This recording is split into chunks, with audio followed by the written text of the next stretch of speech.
Les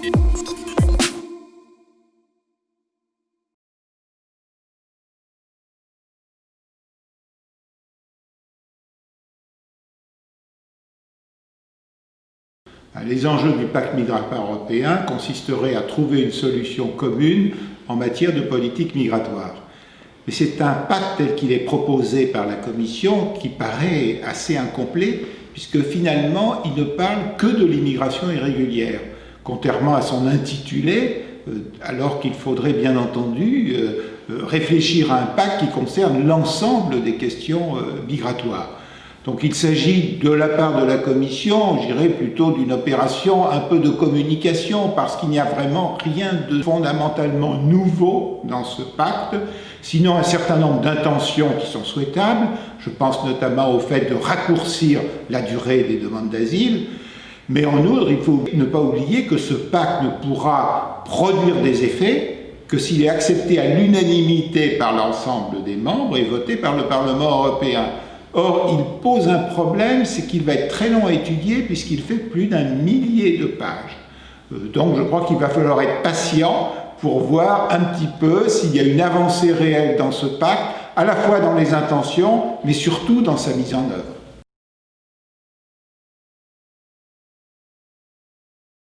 Mais en fait, les dynamiques migratoires mondiales les plus importantes de la décennie écoulée correspondent tout simplement aux facteurs qui les ont causés, facteurs politiques, facteurs économiques ou facteurs démographiques.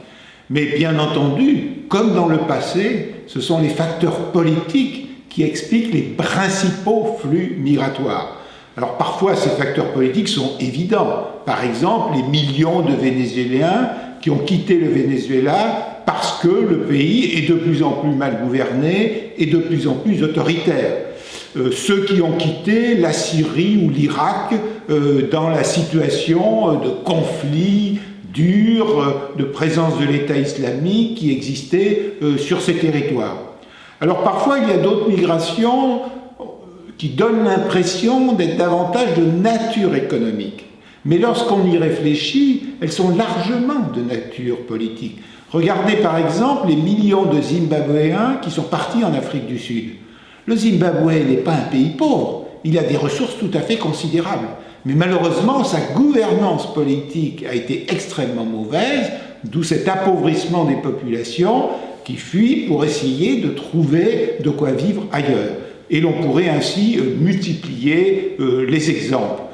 L'élément à ajouter à ces facteurs politiques, économiques et démographiques explicatifs des migrations, c'est qu'il est vrai que les phénomènes de mondialisation et les phénomènes de diasporisation font partie aussi de la migration, parce qu'en fait toute migration est plurifactorielle, sauf l'exode, quand il s'agit d'échapper à une situation de guerre pour assurer sa survie.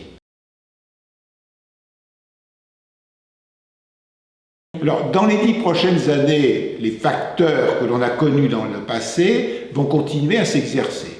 En revanche, la géographie de ces facteurs est très difficile à prévoir.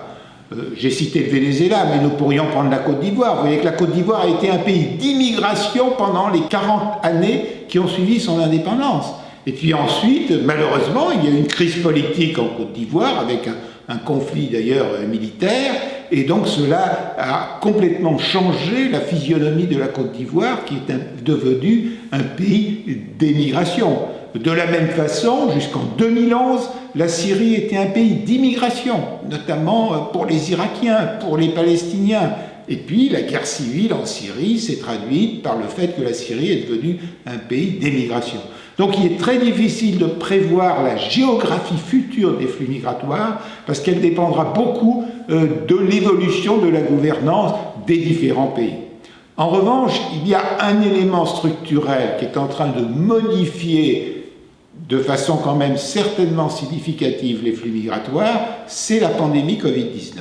Parce qu'elle a 2 conséquences. Sa première conséquence, c'est d'accélérer le phénomène de déglobalisation. Il était déjà à l'œuvre, disons, depuis 2015, mais nettement il s'accélère avec les soucis de relocalisation, avec le développement aussi de l'économie circulaire pour faciliter la transition écologique.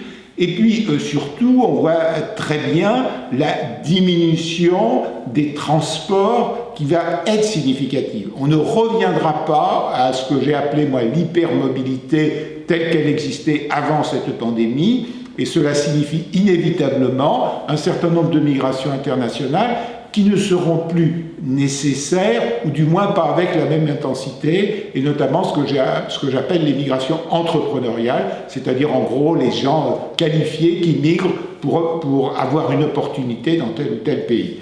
Donc manifestement, nous sommes à un tournant en termes de migration internationale à la suite de la pandémie Covid-19.